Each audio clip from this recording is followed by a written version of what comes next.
Hola hermanos, espero que se encuentren muy bien todos, ¿cómo están? Qué bueno. Hoy vamos a iniciar un nuevo libro. Ya empezamos esta nueva vuelta por la palabra, estudiando desde el libro de Hechos, y ahorita ya nos fuimos así libro por libro, capítulo por capítulo, y terminamos las cartas de Pedro. Para terminar el Nuevo Testamento nos hace falta, obviamente nos faltan las cartas de Juan, Judas y Apocalipsis, pero también nos faltan los evangelios. Entonces lo que vamos a hacer es que hoy vamos a iniciar el libro de Mateo, porque está diciendo, si empezamos el libro de Mateo y después nos seguimos con Marcos, vamos a pensar que estamos como Marcos, después Lucas y después Juan. Entonces vamos a ir como intercalándonos, vamos a ir ahorita Mateo, después vamos a regresar a Primera de Juan, después vamos a volver a regresar a Marcos y así hasta acabar todo el Nuevo Testamento, ¿sale? Pues hoy vamos a iniciar el libro de Mateo. Vamos al libro de Mateo, el primer libro del Nuevo Testamento. Creo que todos los evangelios son hermosos y traen enseñanzas hermosas, pero para mí uno de los que más disfruto de dar es el libro de Mateo, porque es bastante meticuloso. Mateo incluye muchos detalles y es algo que a mí me gusta mucho cuando lo leo. Espero que de igual forma puedan disfrutar este tiempo que vamos a estar estudiándolo. El libro de Mateo aproximadamente se escribe en el 70 después de Cristo. Vamos a ver en esta primera parte, cuando estemos leyendo, que el libro de Mateo vamos a dividir las partes iniciales en tres cosas o tres partes. Primero, Mateo revela al rey que ha de venir.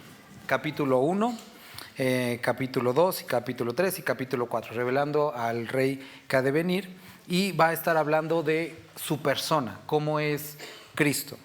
Después, capítulo 5 al 7, vamos a estar viendo hablando de cómo revela sus principios, quién es Él, cómo es Él. Vemos todo lo que es el Sermón del Monte. Ahora, interesantemente, este capítulo no es como establecer sus leyes ni nada por el estilo, más bien nos va a hablar acerca de la necesidad de un Salvador, ¿sale? Y capítulo 8 y capítulo 9 vamos a estar hablando acerca de cómo revela su poder. Entonces, revelando al rey que ha de venir, vamos a dividir las primeras partes en revelando su persona, sus principios y después su poder. Hoy vamos a, obviamente, empezar por el capítulo número 1. Ahora, este libro, que es escrito por Mateo, tenemos que considerar lo siguiente. A lo mejor si viste la serie de Chosen, tendrás ya a lo mejor el prejuicio de Timoteo, de Mateo todo tímido, con su trapito y todo eso. Pero Mateo realmente no... Cuando pensamos, realmente puede muy bien describir al individuo que abandona o hace un lado un tanto su fe por la búsqueda de la comodidad, por la búsqueda de la riqueza. Porque a diferencia a lo mejor de lo que como sociedad estamos acostumbrados, en ese tiempo, y siendo judío, el traicionar a tu nación, traicionar a tu familia y exponerla a vituperio por la búsqueda de algo personal era una falta sumamente grave. No solamente eso, recuerda que ellos, incluso cuando iban a ofrecer sacrificio, ellos cambiaban la moneda de Roma por la moneda del templo, porque para ellos era idolatría el que estuviera grabada con la imagen del César. Y Mateo trabajaba pues con esto, ¿no? Entonces era un hombre que había puesto a un lado la familia, la nación, la ley, había pues cedido muchas cosas en lo personal por la búsqueda del dinero. Entonces no era el mejor de los tipos Mateo, pero algo interesante que es de reconocer si él relata su propia historia más adelante, es que una vez que Jesucristo se le acerca y lo llama, dejó todo, él había cambiado todo por el dinero y después cambió todo eso que había cambiado todo por Cristo. Y esto es algo que creo que tenemos que, este pensamiento, conservarlo hasta que leamos su relato, porque es algo muy importante y con lo que va a empezar Mateo. Recuerda, digo, como título a lo mejor tendrás el Evangelio según San Mateo o según Mateo. Y esto es el Evangelio, las buenas nuevas. La buena noticia, que es la que vamos a estar leyendo a lo largo de estos meses. Y empieza capítulo 1 posiblemente, digo, ya muchos de aquí lo hemos leído, empieza con una genealogía. Y leer genealogías a veces es como, bueno, son nombres y ya, pero quiero que recuerdes, estos son buenas noticias. Y Mateo sabía de estas buenas noticias porque era una persona que a la vista de sus padres, a la vista de sus vecinos, de su familia, de su nación, era un hombre desechado. Se relata, ¿no?, que cuando pasaban los escupían, porque no eran queridos, habían traicionado la ley. Entonces, un hombre que había durante muchos años, por la búsqueda de la satisfacción personal, habiendo traicionado en su propia mente a Dios mismo, de repente es encontrado por el Dios que traicionó y le da una nueva oportunidad. Y esas son buenas noticias. Ahora, a lo mejor hoy vienes sintiéndote un poco como Mateo, que la has regado y que nadie te quiere, ya estás cantando la del gusanito, pero quiero que puedas el día de hoy ver que en Cristo tenemos una nueva oportunidad y estas son muy buenas noticias. Vamos a empezar a leer, vamos al capítulo 1 y a lo mejor no quiero como hacer un sobreénfasis en esto, pero Mateo sabía muy bien acerca de esto. ¿Te acuerdas cuando Jesús lo llama, hace una fiesta, y a quién invita? ¿Y quién más estaba en esas fiestas? Prostitutas y publicanos. Y dice que eran sus amigos, ¿no? O sea, ese era el tipo de amistades que tenía Mateo. Podríamos pasarlo por alto, pero, o sea, se llevaba con lo peor de la ciudad. Entonces, estaba, o sea, recuerden, según las costumbres de ellos como judíos, o sea, un hombre no hablaba con ninguna mujer en público, ni siquiera con su esposa. Un rabí, muchísimo menos. Ahora invita a Jesús a su casa y invita a publicanos y prostitutas. O sea, él estaba totalmente apartado del conocimiento de sus propias costumbres y leyes. Entonces, Dios rescata a personas así. Vamos ahora hacia el capítulo 1. Libro de la genealogía de Jesucristo, hijo de David, hijo de Abraham. Dos cosas sumamente importantes para ellos identificar al posible Mesías. Tenía que cumplir con ser obviamente del descendiente de Abraham, es decir, de sangre, pertenecer a ser judío, pero no solamente eso, sino también ser hijo de David. Ahora, algo que aquí tenemos que mencionar es que salud, hermano, los registros, las genealogías se conservaban en el templo y estas se perdieron y fueron destruidas en el año 77, cuando vino Roma y destruyó y quemó el templo y no hubo piedra sobre piedra. Entonces, actualmente, alguno a lo mejor podrá decir, pero realmente a la luz de esto nadie podrá decir yo soy el Mesías, porque no puede garantizar, ni puede decir, mira, esta es mi genealogía porque los libros fueron perdidos, ¿no? Entonces, Jesucristo podía decir hijo de David, hijo de Abraham. Y empieza, Abraham engendró a Isaac, Isaac a Jacob, y Jacob a Judá y a sus hermanos. Judá engendró a Tamar, Judá engendró de Tamar a Fares y a Sara, Fares a Esrom, Esrom a Aram, Aram engendró a Minadab a Nazón, y Nazón a Salmón. Salmón engendró de Rahab a Boz, Boz engendró de Ruth a Obed, y Obed a Isaí. Isaí engendró al rey David, y el rey David engendró a Salomón, de la que fue mujer de Urías. Salomón engendró a Roboam, Roboam a Abías, Abías a Asa, Asa engendró a Josafat, Josafat a Joram, Joram Usías, Usías engendró a Jotam, Jotam a Acaz, Acaz a Ezequías, Ezequías engendró a Manasés, Manasés a Amón, Amón a Josías, Josías engendró a Jeconías y a sus hermanos en el tiempo de la deportación a Babilonia. Después de la deportación a Babilonia, Jeconías engendró a Salatiel y Salatiel a Zorobabel. Zorobabel engendró a Abiud, Abiud a Eliakim, Eliakim a Azor, Azor engendró a Sadoc, Sadoc a Akim, Akim a Eliud, Eliud engendró a Eleazar, Eleazar a Matán, Matán a Jacob. Y Jacob engendró a José, marido de María, de la cual nació Jesús, llamado el Cristo. De manera que todas las generaciones, desde Abraham hasta David, son 14. Desde David hasta la deportación a Babilonia, 14. Y desde la deportación a Babilonia hasta Cristo, 14. Entonces, vemos descrita esta serie de nombres. Recuerdo mucho, y a lo mejor ya lo habíamos contado, pero recuerdo mucho, mi mamá me contaba hace ya años, que cuando ella asistía a la iglesia y era joven, invitó a una de sus compañeras a ir a la iglesia. No era creyente, entonces ella estaba muy interesada que escuchara el mensaje y que pues, pudiera venir a Cristo, ¿no? Y ese día el pastor predicó acerca de una genealogía, ¿no? Entonces realmente fueron nombres y mi mamá salió la muy desilusionada porque dijo, chin, pues lo único que escuchó fue nombres, no escuchó el evangelio y pues bueno, ya ni modo, ¿no?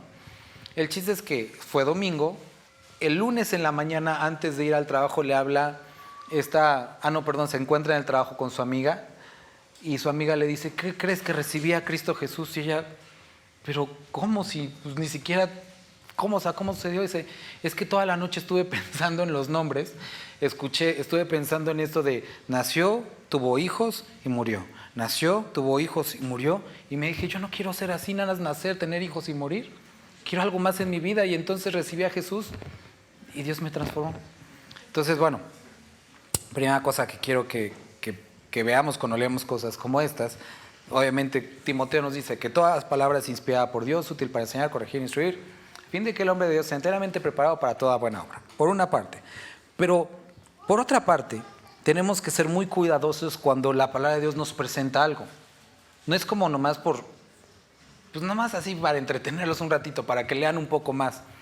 Tiene un propósito. Ahora, estas personas que están aquí, podríamos decir que Cristo sabía y que de alguna forma Él así quiso que pertenecieran y que estuvieran dentro de su genealogía. ¿Podríamos decir eso? Que Él es todopoderoso como para incluso saber y acomodar esto de tal forma que pertenecieran. Y no solamente eso, sino que se tomó el tiempo Dios, a través del Espíritu Santo, de revelar a Mateo que debía empezar con esto. Por supuesto, es inspirado por Dios y Dios tiene un propósito en esto. Quiero que podamos primero ver que cuando leemos estos nombres, la primera reacción que podemos tener como que órale, qué chido ser parte de la familia o de la genealogía de Cristo, ¿no? Pero cuando leemos, no todas estas personas fueron pues de los más respetables, ¿no? Hay varios casos en los que, hasta personas o hombres tan importantes en el relato bíblico como Abraham, que si bien el día de hoy por nosotros es conocido como el padre de la fe, hizo que su esposa la entregó en manos de Faraón, en manos de, se me olvidó el nombre, pero del otro, bueno, en otra ocasión, vemos a David cometiendo el pecado, asesinando, vemos a Judá acudiendo a prostitución y cosas como esas, y entonces podríamos decir, no es el mejor o las mejores personas que están dentro de la genealogía de Jesús. Ahora otra cosa muy interesante que tenemos que recordar aquí, que podemos encontrar, a diferencia de lo común, el nombre de mujeres. Las mujeres generalmente no se mencionaban en las genealogías porque lo que contaba era el padre, no la mujer. Ahora, aparte de eso, las mujeres que menciona aquí, y el día de hoy ya hemos pasado por estos capítulos, pero quiero que lo volvamos a recordar porque es muy importante para lo que vamos a ver a continuación. Versículo 3, ¿puede leer alguien, por favor? Ahora, encontramos el nombre de Tamar. Estuvimos hablando acerca de ella en el libro de Génesis. Si mal no recuerdo, es capítulo 37. Ahora, en este capítulo empieza la historia de José, se hace una pausa y es un breve relato acerca de Judá. Ahora, Judá tenía 3 hijos, Tamar se casa con el primero, se muere, pasa al segundo, se muere, y entonces Jacob llega a la conclusión de, esta cuata me está matando a todos mis hijos, pues ¿qué les hará, no? Entonces le dice, ¿sabes qué? Pues espérate, vamos a ver, después te doy a otro de mis hijos, porque recuerda que la costumbre era que la esposa, si se moría, bueno, pasaba al siguiente hijo, ¿no? Ahora, algo importante para el momento y para la cultura, después lo vemos que se incluye dentro de la ley, era el transmitir iba a decir el apellido, pero era el continuar con el nombre de la familia. Y es por eso que la esposa pasaba al siguiente hijo.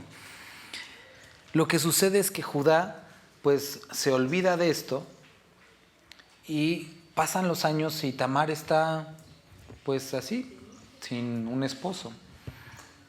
Y ella, dice el relato bíblico, que se viste como prostituta, se pone a la orilla del camino y va pasando Judá y lo que hace es que la ve y contrata sus servicios, tienen relaciones, él no tiene para pagar, pero le da su bastón y su anillo, ¿no? Después de un tiempo se enteran que Tamar está embarazada y le da el golpe de moralidad a Judá y dice, no puede ser esa mujer impía, vamos a apedrearla, tráigala para acá. Y entonces la ponen y le dicen, ¿qué pasó contigo? Y ella sale con el bastón y el anillo de Judá, ¿no? Y dice, ¿los reconoces? Digo, va a haber sido bien chistoso ver la cara de repente de Judá, cómo se le cambió la cara así de enojo y de moralidad por una de, ay, sí es cierto. No, pues qué, y ya cambia toda la historia, ¿no? Ha sido más justa que yo y todo eso, ¿no? Ahora, cuando nosotros vemos un poco más adelante, versículo 5, Salmón engendró de Rahab. ¿Se acuerdan quién era Rahab? Acabamos de leer acerca de ella en el libro de Josué. En el libro de Josué, cuando van los espías, llegan a este lugar en el muro, esta casa, en el que había una prostituta, la cual era Rahab. Este capítulo es interesante porque a pesar de quién era ella y su profesión, este capítulo nos describe una serie de elementos claves para el arrepentimiento.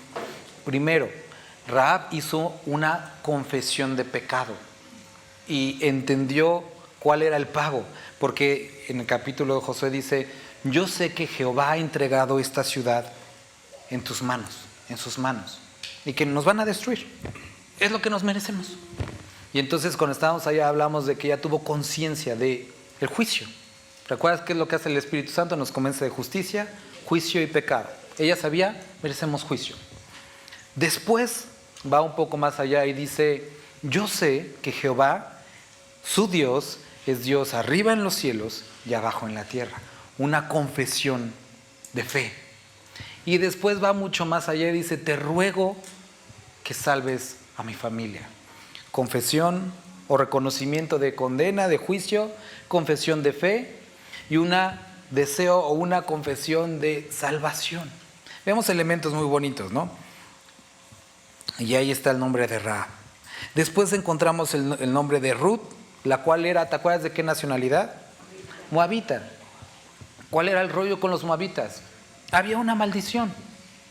Ahora Ruth, vemos que en este evento desafortunado en el que hay hambre, el padre de familia sale de la nación quebrantando el mandamiento, yéndose a vivir a otro lugar, ahí muere, se mueren los hijos y dejan ay, se me olvidó el nombre de la suegra, Noemí la dejan sola con las dos nueras y vemos descrita la fidelidad de Ruth a través de todo este libro.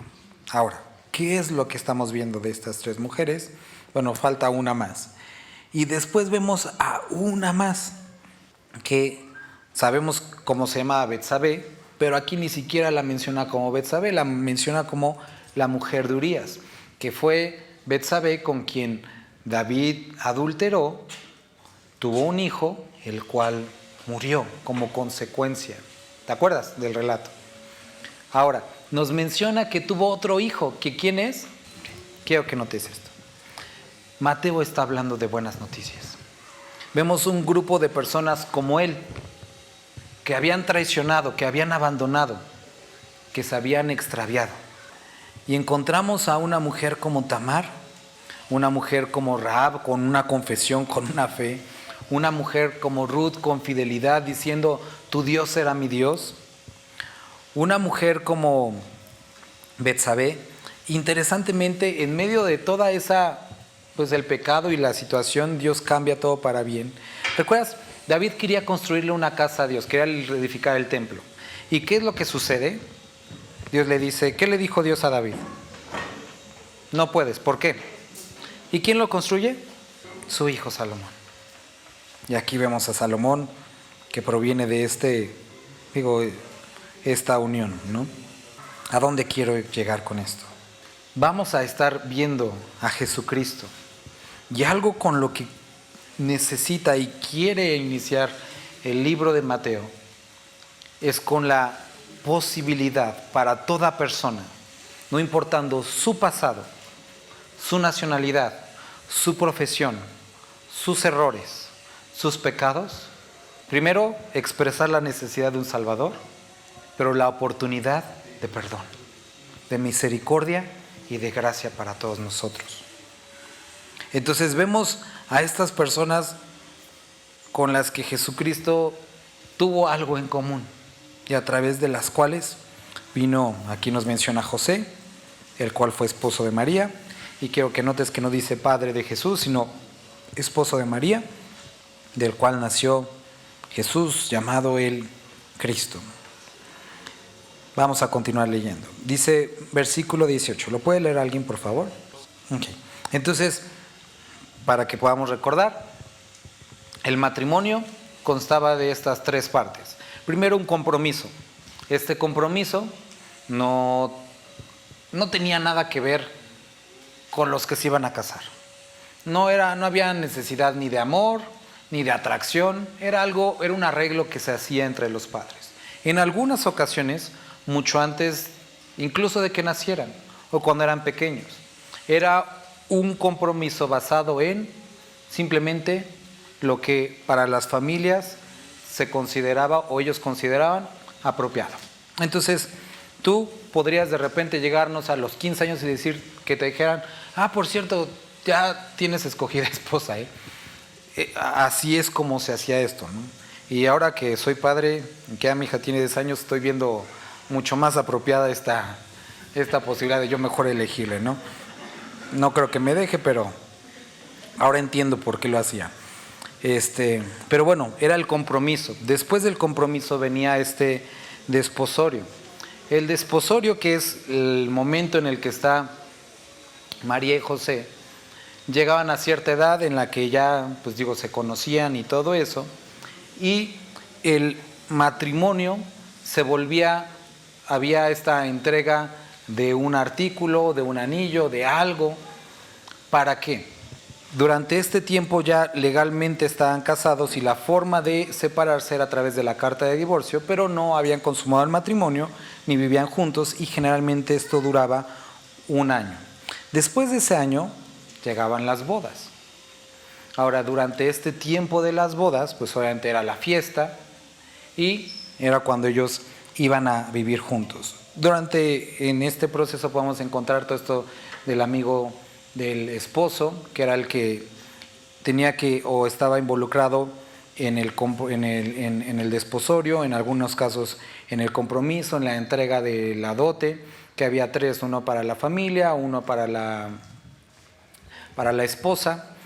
Y todo esto que hemos hablado en otras ocasiones. Ahora quiero que podamos ver que esto es una imagen de lo que sucede también con nosotros. ¿Qué es lo que sucede? Que fuimos elegidos, ¿desde cuándo? Desde antes de la fundación del mundo. De la misma forma que ellos comprometían o hacían este compromiso, nosotros fuimos elegidos. Gracias a Dios que fuimos elegidos. Ahora, después, ¿qué es lo que sucede? Que hay este compromiso y este compromiso se sellaba con un artículo que les decía, puede ser, eran varias cosas, entre ellos puede ser un anillo, ¿no? ¿Qué es lo que nos dieron a nosotros como compromiso? Las arras, el Espíritu Santo. Entonces estamos durante este periodo en el que estamos, como dice la palabra, novia de Cristo Jesús, ese compromiso que hay con nosotros y que va a venir por nosotros para después entrar a las bodas del Cordero, en donde estaremos con Él. Entonces, José y María estaban en este momento y dice que el nacimiento de Jesucristo fue así, estando desposada María, su madre, con José, y obviamente antes de que se juntasen. Entonces, no era apropiado que un bebé naciera en ese momento. Considera lo siguiente: no todas, pero durante el tiempo, la mayor parte de las mujeres en este proceso de desposorio estaban entre los 14 y 17 años. Eso quiere decir que María era bastante joven. Si para personas ya con cierta edad que estén embarazadas, las mujeres, antes de casarse, es difícil lidiar con esto con la familia, imagínate para un adolescente. Debió de haber sido muy complicado lidiar con este asunto. No solamente eso. Imagínate que, no, mejor ni nos imaginamos, pero que alguien del grupo de adolescentes nos diga, estoy embarazada. ¿Qué pasó? El Espíritu Santo. No inventes. Es difícil creer esto como familia. Ahora, ¿recuerdas qué es o cuál era la pena para cuando alguien se encontraba en adulterio? Porque esto ya era adulterio, no fornicación. Si no lo sabes, te lo recuerdo. Era llevado a la plaza. Lo que hacían es que ponían como un cubo lleno de abono, de excremento. Metían sus pies hasta ahí, hasta casi la altura de la rodilla. Y entonces moría apedreada. Eso es lo que le esperaba a María si José decidía acusarla de adulterio. Eso es lo que le esperaba a la familia de María, ver así a su hija terminar. Eso es lo que Dios sabía, en lo que María estaba pensando que le podría haber pasado. Entonces, dice, el nacimiento de Jesucristo fue así. En esta situación complicada, el acercarse a Cristo, el que Dios haga algo en nuestra vida, no siempre es conveniente. No siempre es en el mejor tiempo para nosotros, ni en el mejor momento familiar, ni con las consecuencias más agradables socialmente para nosotros. Pero Cristo no solamente cambió la vida de María y de José, cambió el mundo. Y nosotros estábamos viendo esta semana acerca de esto, que el acercarnos a Cristo Jesús tiene un costo. Y muchos tienen problemas cuando este costo empieza a venir a nuestra vida. Ahora, así como María, creo que ninguno de nosotros estamos enteramente preparados para esto. Por eso necesitamos esa cercanía con Él. Dice, el nacimiento de Jesucristo fue así. Estando desposada María, su madre, con José antes que se juntasen, se halló. ¿Quién halló? Creo que la primera que se dio cuenta a lo mejor fue María. Pero cuando dice se halló, quiere decir que más personas lo supieron. Eso quiere decir que, aunado a el conflicto personal, tienes que añadirle el descrédito social. El nacimiento o la concepción de Cristo trajo para María el descrédito social. Que las personas hablaran mal de María. Se halló que había concebido del Espíritu Santo. José, su marido, como era justo y no quería infamarla, quiso dejarla secretamente. Entonces, ¿Alguien podría ayudar a leer el versículo 19 y 20, por favor? Entonces, dice que José, su marido, y recuerda, ellos todavía no vivían juntos. Entonces, posiblemente no se dio cuenta al inicio, porque no la veía, diario. Pero dice que era su marido, entonces está ese compromiso. Pero también nos menciona algo, era justo y no quiso infamarla. Eso nos describe que realmente la amaba.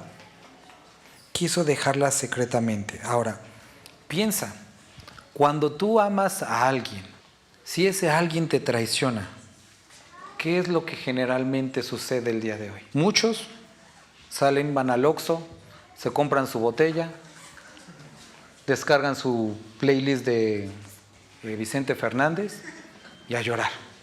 Y después del lloro se convierte en enojo, el enojo en vamos a destruir. O sea, reaccionamos primeramente con tristeza, después con enojo, deseo de venganza, qué sé yo.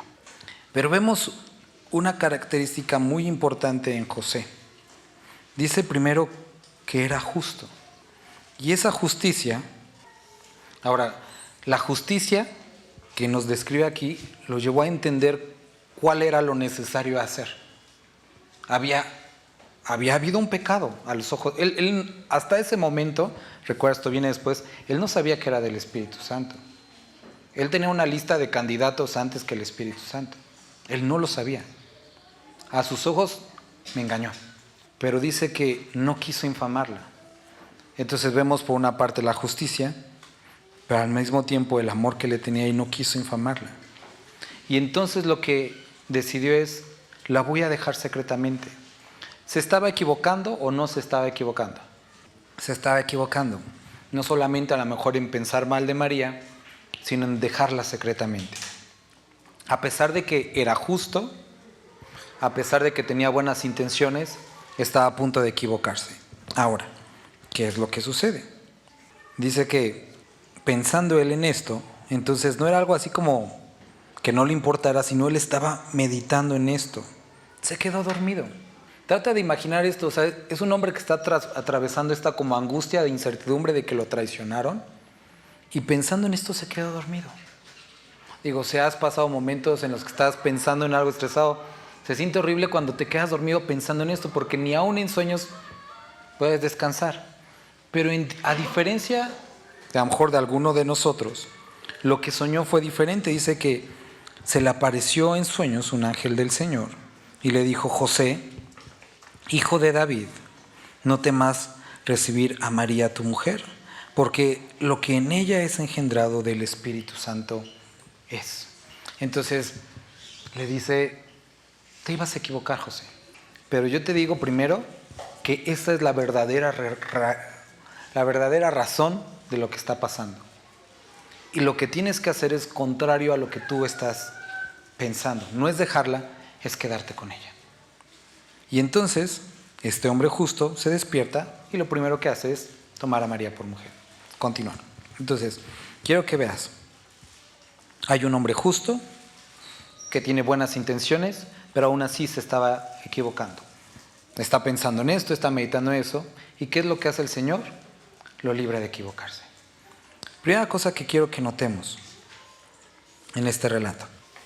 Nos está describiendo a dos personas que, si bien no eran las más justas de la tierra, eran personas que tenían buen testimonio delante del Señor. Una, María, creo que no tenía ni planes al principio de quedar embarazada antes del matrimonio, pero Dios viene a su vida y trastorna y cambia su vida. José, Dios viene y cambia su vida. Si nosotros estamos buscando agradar a Dios y buscando que Dios haga en nuestra vida, tenemos que estar abiertos a que Él cambie nuestra vida, que cambie nuestros planes. Muchas de estas cambios y situaciones no son lo que nosotros estamos esperando. Si tú piensas en cómo va a venir el Salvador, va a venir y voy a tener un hijo, el Salvador, o sea, tú piensas que es como todo, a lo mejor ideal, voy a tener una boda bonita, Dios va a proveer para todo, me van a regalar todo en el baby shower, va a estar bien el niño Jesús, pero lo hizo totalmente diferente. porque estaba actuando no basado en razón humana, sino en los planes de Dios. Ahora, estando a punto de equivocarse una persona justa, Dios incluso mandó un ángel para poder rescatarlo. Y si tú estás buscando agradar a Dios sinceramente, no te preocupes. Si tú estás en un camino errado, Él, como dice, encomienda a Jehová tu camino y Él lo puede enderezar. Él puede hacerlo. Él, los que tiene en su mano, no caen. Entonces, recuerda, estábamos viendo hace unas semanas en Pedro, ¿no? Todo esto de las falsas enseñanzas y todo eso. Y veíamos que incluso Dios, o sea, dice, Dios tiene cuidado de los justos, ¿no? Entonces, bueno, ahora, siguiente cosa que quiero que notemos. ¿Pueden leer a alguien, por favor, nuevamente el 20? Entonces, el ver José, que su esposa iba a dar a luz, iba a ver un fruto, le daba miedo. ¿Qué es lo que sucede? Vemos a un grupo de personas en la primera porción del capítulo con un pasado terrible, con prácticas terribles. Algunos había maldición sobre su nacionalidad y todo eso. Dios los transforma y Dios hace algo con ellos. Vemos aquí a María siendo cubierta por el Espíritu Santo, va a dar a luz, va a haber un fruto. ¿Y qué es lo que sucede con José? Tiene miedo de eso. ¿Por qué? Porque yo no tuve nada que ver en eso. Si como esposo, como esposa, como padre, tus hijos, tu esposa, tu esposo, se acercan a Dios, y producto de acercarse a Dios, Dios produce algo en su vida. Vamos a utilizar la palabra engendra, algo en su vida, un fruto. Muchas veces para nosotros da miedo ver en los que son nuestras familias, nuestros hijos, nuestro esposo, nuestra esposa, algo que no tiene nuestra marca. A ver si puedo ser claro con esto. A veces, por ejemplo, cuando viene, o sea, no sé, venimos los domingos y todo eso, y de repente mi hija regresa con una modita diferente o con una palabrita diferente, y digo, si eso yo no se lo enseñé, ¿no? Y está, pues de seguro, ves al otro amiguito, al otro hermano, no, pues lo aprendió de él, ¿no? Y aunque son cosas inofensivas, dices, bueno, pero es que ¿por qué camina así? ¿Por qué dice así? Si eso no es nosotros no somos así, nosotros no decimos así. Pero bueno, está expuesta a otras personas. Ahora sucede lo mismo con Cristo. Muchas personas, sus familias, sus hijos, sus esposos empiezan a venir a la reunión y entonces sucede algo en ellos. Dios hace algo. Y muchos, ¿otra vez vas a ir a la reunión? Pero si ya fuimos el mes pasado, ¿ya para qué vamos otra vez? Y entonces Dios empieza a cambiar, empieza a poner hambre, empieza a poner deseo para buscarle a Él. Otra vez leyendo la Biblia, pero ya la leíste. Queridos hermanos, no nos asustemos cuando Dios hace algo en nuestra familia. Primero tienes que entender que va a trastornar tu comodidad, lo va a hacer diferente a cómo planeas. Pero es Dios transformando tu vida. Tienes que permitir, tienes que hacerte a un lado cuando Dios esté trayendo fruto a tu familia. Va a trastornar la dinámica familiar, va a cambiar cómo es. ¿Recuerdas lo que dijo Jesucristo? Yo no he venido a traer paz, he venido a traer espada. A poner hijos contra padres, padres contra hijos, hermanos contra hermanos, etc. Porque eso es lo que hace el Evangelio. Eso es lo que hace la palabra de Dios en nuestra vida. ¿No tendría que unir a la familia? No, si alguien de la familia no está perseverando. Debes de esperar lo contrario. ¿Por qué? Porque cuando la luz de Dios es expuesta en un lugar en el que no hay esa misma luz, trae incomodidad. Y esto es lo que estaba sucediendo. Vino Jesús, que era la luz, y en su entorno trajo una completa incomodidad y una falta de comprensión de qué está pasando. Pero no deja de ser Dios.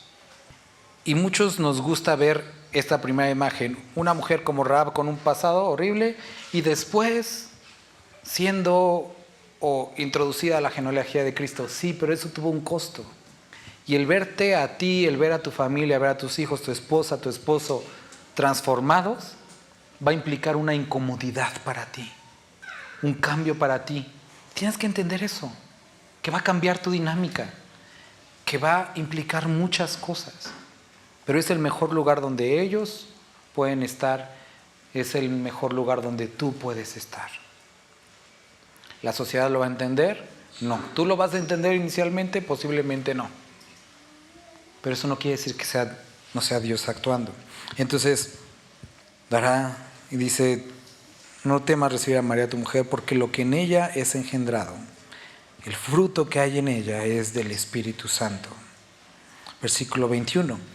Y dará a luz un hijo, y llamará su nombre Jesús, Yeshua, que es Jehová salva, o Jehová es salvación, que es o habla acerca del propósito, porque Él salvará, por eso Jehová salva, a su pueblo de sus pecados, lo que la ley no pudo hacer. Recuerdas, hemos estado viendo Josué. Moisés, una representación de la ley. Moisés únicamente los acercó, pero Josué, que es el prototipo de Jesús, los introdujo a esta vida llena, fructífera. Entonces, Él salvará a su pueblo de sus pecados. Versículo 22. ¿Lo puede leer alguien? 23 también. He aquí una virgen concebirá y dará a luz un hijo y llamará su nombre Emmanuel, que traducido es Dios con nosotros. Entonces, vemos aquí, y recuerda, esta parte del nombre era parte cultural, que el padre lo eligiera. Generalmente el nombre tenía que ver con algo de Dios, una característica o algo así. Pero aquí, obviamente, pues el que pone el nombre es el padre, y no José, sino nuestro Dios, y es el nombre Jesús. ¿Por qué? Porque Él salvará a su pueblo de sus pecados, el propósito.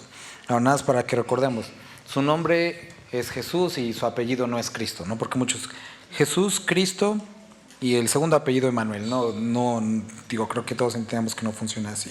Jesús habla de propósito, Cristo es la palabra griega para Mesías, el ungido, y Emmanuel habla de su característica, Dios con nosotros. Ahora estaba viendo algo interesante, ¿no? Jeremías capítulo 23. Jeremías capítulo 23 menciona que cuando lleguemos a su presencia, dice que lo conoceremos o le diremos ni siquiera Jesús. ¿Te acuerdas cuál es el nombre que vamos a decirle en el cielo a Jesús, a Dios? Jehová Tzidkenu, que quiere decir Él es mi justicia. Él es mi justicia, es el nombre que menciona Jeremías 23.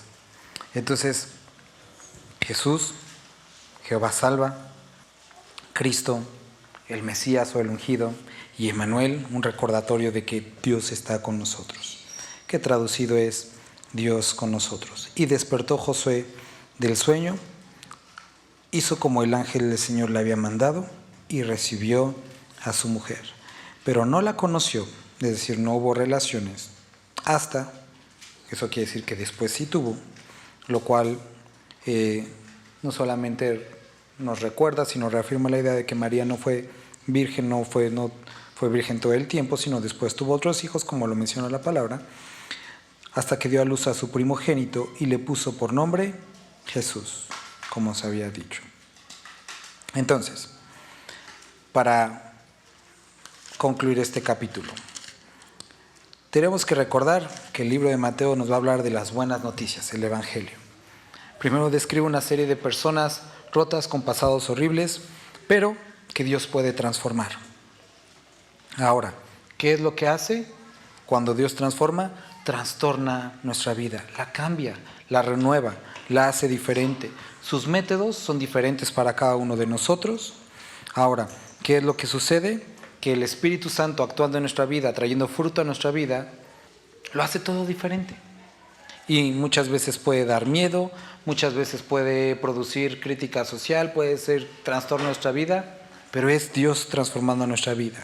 ¿Qué es lo que nos quiere recordar esta siguiente parte? Primero, que la salvación proviene de Jehová, no a través de nuestros esfuerzos, no a través de nuestras prácticas.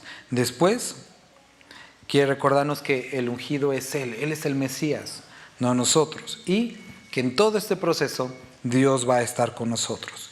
¿Qué es lo que espera de nosotros? Obediencia. ¿Qué es lo que hace José? Recibe la instrucción del ángel, se despierta y lo primero que hace es, ve y obedece. Y entonces fue, recibió a María su mujer y no intervino en lo que Dios estaba haciendo. ¿Qué es lo que Dios estaba haciendo? Había traído un hijo y entonces él dijo, yo no tengo nada que ver en esto. Y él fue obediente y permitió que Dios fuera Dios. Vamos a orar. Padre, gracias te damos por este capítulo que podamos leer. Padre, gracias porque podamos tener la certeza de que no importa qué haya habido en nuestro pasado, tú puedes transformarlo, puedes olvidarlo, puedes hacernos una nueva persona. Padre, gracias por la oportunidad de iniciar este nuevo libro. Dios, queremos rogarte que a través de la lectura de este libro puedas traer fe a nuestra vida, podamos entender, ver y seguir tu ejemplo, Padre. Te agradecemos y te bendecimos, Padre. Amén.